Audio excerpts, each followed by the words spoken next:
Hello everyone, कैसे हैं आप सब। यूपीएससी गाइड में आपका स्वागत है। आज की डेट है 28 जुलाई और हम देखेंगे द हिंदू न्यूज़पेपर में क्या क्या प्रीलिम्स पॉइंट ऑफ व्यू से न्यूज़ कवर थी। तो सबसे पहले तो नीति आयोग के बारे में न्यूज़, तो हम इसे देख लेते हैं। नीति आयोग की फुल फॉर्म है national institute for transforming India. Apex public policy think tank है गवर्नमेंट ऑफ इंडिया की, तो थिंक टैंक है, ठीक है। फोकस करती है इकोनॉमिक डेवलपमेंट और कोऑपरेटिव फेडरलिज्म पे। इस्टेब्लिश कब की गई थी? 2015 में। तो प्लानिंग कमीशन जो है इसे रिप्लेस करके नीति आयोग को लाया गया था, ये आपको ध्यान में रखना है। नीति आयोग की काउंसिल में अब कौन कौन से मेंबर रहते हैं? तो जितने भी स्टेट के चीफ मिनिस्टर है वो रहते हैं। चीफ मिनिस्टर दिल्ली पौंडीचेरी के, लेफ्टिनेंट गवर्नर सारे यूनियन टेरिटरीज के, और एक वाइस चेयरमैन जो अलग से नॉमिनेट किए जाते हैं वाइस प्राइम मिनिस्टर के द्वारा, ठीक है। तो चेयरमैन इसके नीति आयोग काउंसिल के रहते हैं प्राइम मिनिस्टर, और वाइस चेयरमैन ये रहते हैं अभी के फिलहाल के लिए तो सुमन बेरी है, ठीक है। तो आपको ये याद रखनी है। ये कुछ फैक्चुअल इन्फॉर्मेशन है नीति आयोग के बारे में, आप याद रख सकते हैं।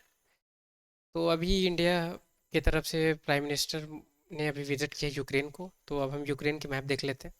कौन कौन सी कंट्री से बाउंड्री शेयर होती है? तो Russia, Belarus, Poland, Slovakia, Hungary, Romania और माल्डोवा। अब क्योंकि ये मैप में ब्लैक सी है तो इसको भी देख लेते हैं हम, कौन सी कंट्री से बाउंड्री शेयर होती है।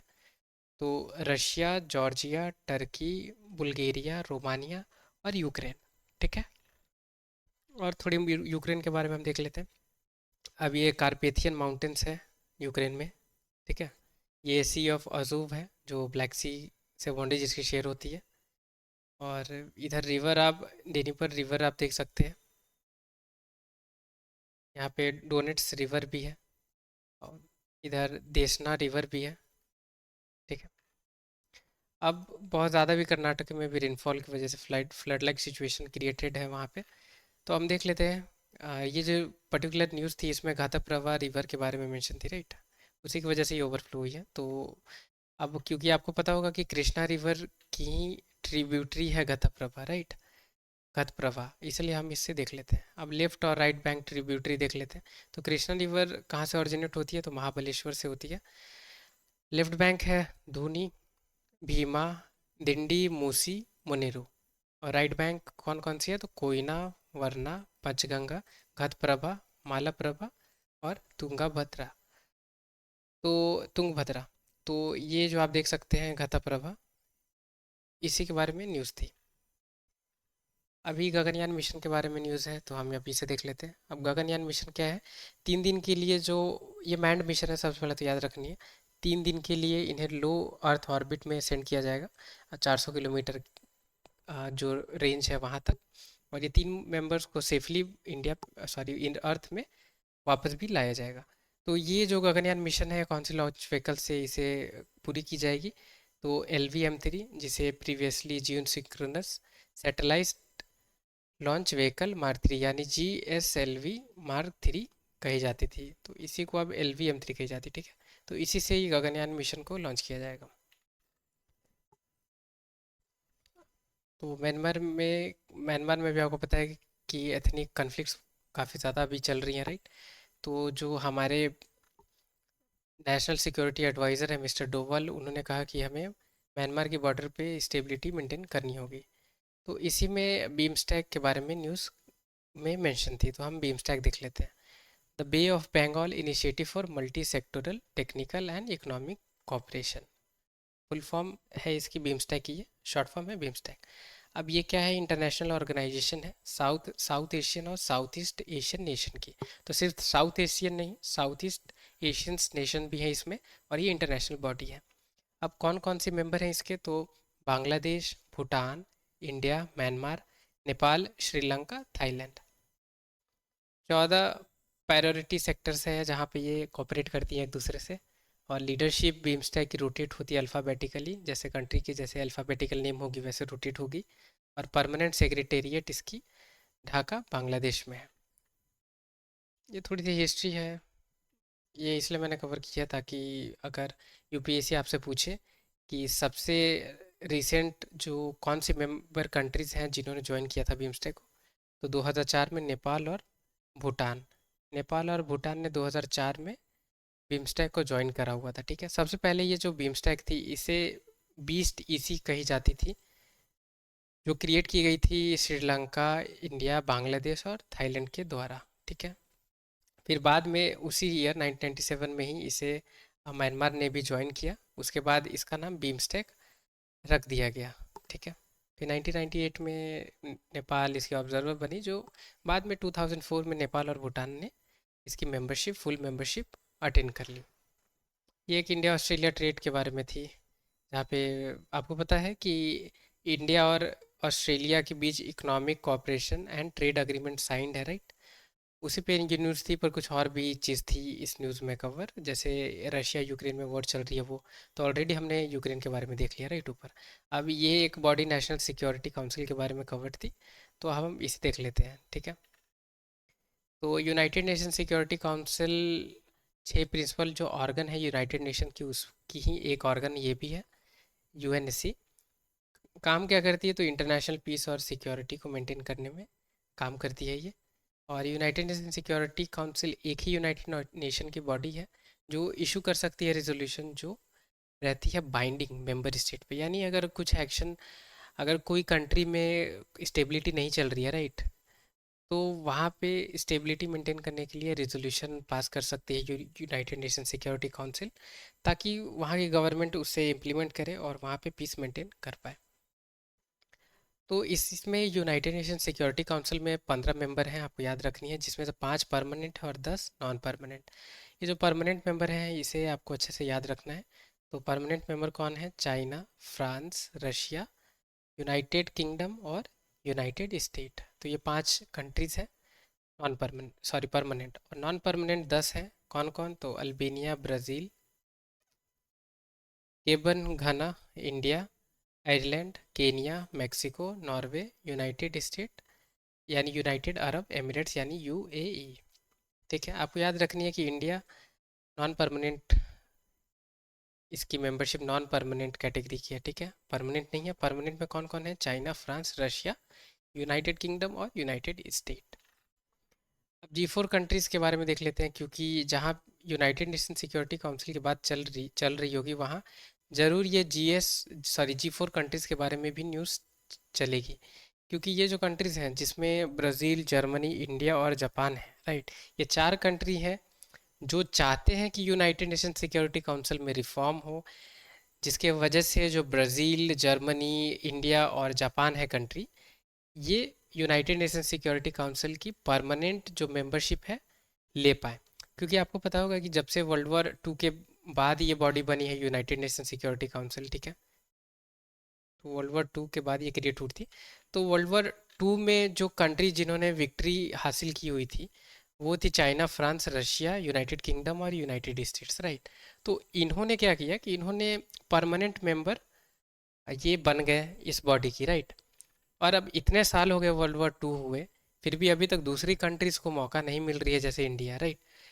तो इंडिया को अभी तक मौका नहीं मिल रही है कि वो परमानेंट मेंबर की सीट गेन कर पाए, क्योंकि आपको पता होगा कि यूनाइटेड नेशन सिक्योरिटी काउंसिल में अभी तक कोई रिफॉर्म्स नहीं हुई है। और इंडिया न्यूक्लियर पावर भी है बहुत ज़्यादा, यहाँ पे पॉपुलेशन भी है, और यूनाइटेड नेशन की पीस कीपिंग जो प्रोग्राम्स है, जो जो यूनाइटेड नेशन सिक्योरिटी काउंसिल चलाती है, यूएनएससी, राइट, तो उसमें बहुत अच्छा है। यूनाइटेड नेशन पीस कीपिंग में इंडिया ने परफॉर्म भी किया हुआ था, और अभी फास्टेस्ट ग्रोइंग इकोनॉमी भी है। तो इंडिया की कंसर्न यही है कि इंडिया अभी, पहली वाली इंडिया और अभी वाली इंडिया में बहुत डिफरेंस है, राइट। तो अभी इंडिया नॉन परमानेंट से उसे परमानेंट मेंबरशिप मिलनी चाहिए। तो इसलिए ये G4 कंट्री भी ये यूनाइटेड नेशन सिक्योरिटी काउंसिल के साथ साथ न्यूज़ में रहती है। ये न्यूज़ है कि हिजबुल्ला ने अभी गोलान हाइट्स में अभी अटैक करा हुआ है, राइट। तो हम ये देख लेते हैं। सबसे पहले तो हिजबुल्ला क्या है, लेबनन की ये सिया इस्लामिस्ट पॉलिटिकल पार्टी या पारा मिलिट्री ग्रुप है। वैसे इन्हें टेररिस्ट ग्रुप ही कंसिडर किया जाता है, हालांकि ये यहाँ कुछ भी मेंशन कर दे। तो ये देख सकते हैं लेबनन, और यहाँ ये रिसाइड करते हैं, ठीक है। ये आप देख सकते हैं, ये गोलान हाइट्स है, और ये है इसराइल।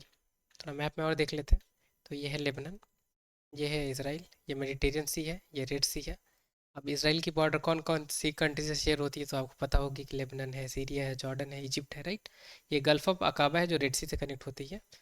यहाँ डेड सी है जो इसराइल जॉर्डन के बीच में है, और यहाँ पे सी ऑफ गैलिली है वो भी इसराइल जॉर्डन के बीच में है। और ये वाली जो पार्ट आप देख रहे होंगे, आई होप आपको विजिबल होगी वीडियो में, तो ये है गोलान हाइट्स, और यहाँ पे लेक हुला भी है, ठीक है। अब ये कुछ साउथ चाइना सी के बारे में है, क्योंकि आपको पता है कि फिलीपींस और चाइना के बीच में डिस्प्यूट चल रही है 9 डैश लाइन को लेकर। तो ये एक इमेजिनरी ड्रॉन चाइना की तरफ से एक लाइन है, 9 dash line, sorry 10 dash line जिसे कही जाती है। अब चाइना का क्या कहना है कि ये जो साउथ साउथ चाइना सी है, इस पे कम्प्लीटली अथॉरिटी है चाइना की, और ये सी जो है ये सिर्फ चाइना यूज़ कर सकती है।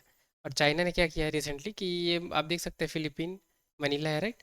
तो इनके आसपास बहुत ही पास नेवल शिप यहाँ पे घूमते रहती हैं, राइट। तो फिलीपींस की यही कंसर्न है कि चाइना की शिप ये दूसरी नेबर जो कंट्री है फिलीपीन, तो फिलीपीन के बहुत ही करीब से यहाँ से पास होती है, यहाँ रुकती है, ये अच्छी बात नहीं है कंट्री की सोवेरेनिटी के लिए, राइट। और चाइना का क्या कहना है कि फिलीपींस ये साउथ चाइना सी को भी यूज़ नहीं कर सकती है, क्योंकि ये उनकी कंप्लीट सी है, राइट। तो यही इश्यूज रहती है। तो हमारे लिए ये चाइना और फिलीपींस की कन्फ्लिक्ट तो यूपीएससी में आएगी नहीं, ना ही ये 9 डैश लाइन के बारे में आपसे पूछी जाएगी। आपसे पूछी जा सकती है कि ये साउथ साउथ चाइना सी में कौन कौन सी आइलैंड है इसके बारे में, तो पराटिस आइलैंड, पार्सल आइलैंड और स्पार्टली आइलैंड, तो ये 3 आइलैंड आपको याद रखनी है, ये साउथ चाइना सी में है। अब मंकी पॉक्स के बारे में न्यूज़ है, तो हम इसे देख लेते हैं। अब मंकी पॉक्स शॉर्ट फॉर्म है एमपॉक्स। ये इन्फेक्शन है जो वायरस से होती है, और वायरस की ही नाम है मंकी पॉक्स वायरस। अब ये जूनोटिक वायरस है, याद रखनी है आपको, जो ह्यूमन या एनिमल्स में होती हैं, अकर होती हैं।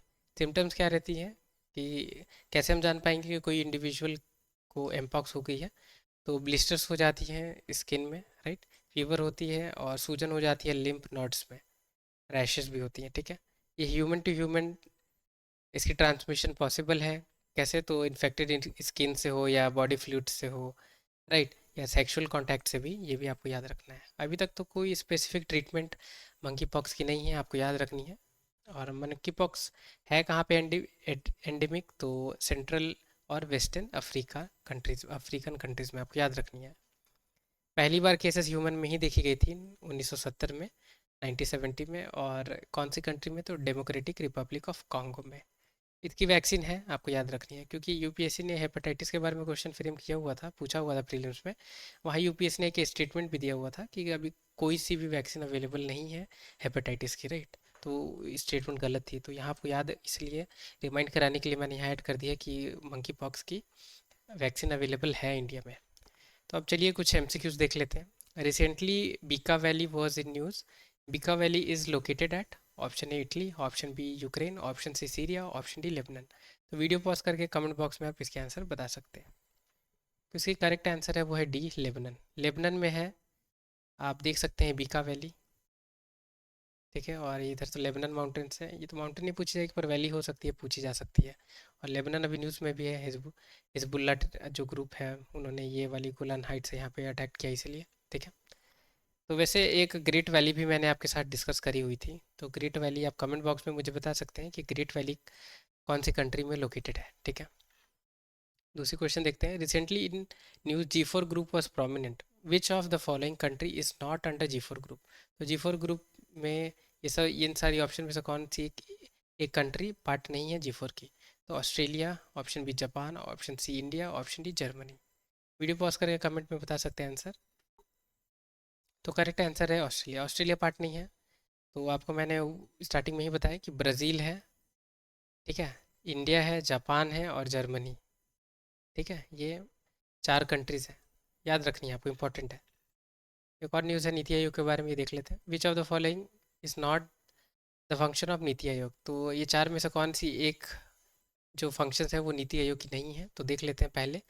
It evolve a shared vision of national development, prioritize sector and strategies, option B to foster cooperative federalism, option C to give final approval to 5 year plans of India, option D to create a knowledge innovation and support system. तो video pause करके इसके answer comment में आप बता सकते हैं। तो इसकी सारी सही जो ऑप्शन है वो है सी। तो आपको पता होगा कि 5 year प्लान 5 वर्षीय जो प्लान थी वो नेशनल डेवलपमेंट काउंसिल उसे अप्रूव करती थी। पर आपको पता होगा कि 2015 में क्या हुई कि नीति आयोग को लाया गया था। तो प्राइम मिनिस्टर नरेंद्र मोदी ने प्लानिंग कमीशन को अबॉलिश कर दिया था उन्होंने, राइट। और अबॉलिश करके नीति आयोग को एग्जीक्यूटिव रेजोल्यूशन से बनाया गया था, राइट।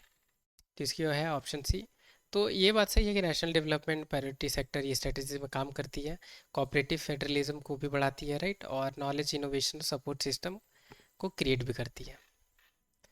तो थैंक यू सो मच, आज की वीडियो में इतना ही। वीडियो पसंद आई हो तो लाइक ज़रूर करें। चैनल पे नए हैं अभी तक सब्सक्राइब नहीं किया तो प्लीज़ चैनल सब्सक्राइब करें। टिल द टाइम के लिए take care, have a great day ahead.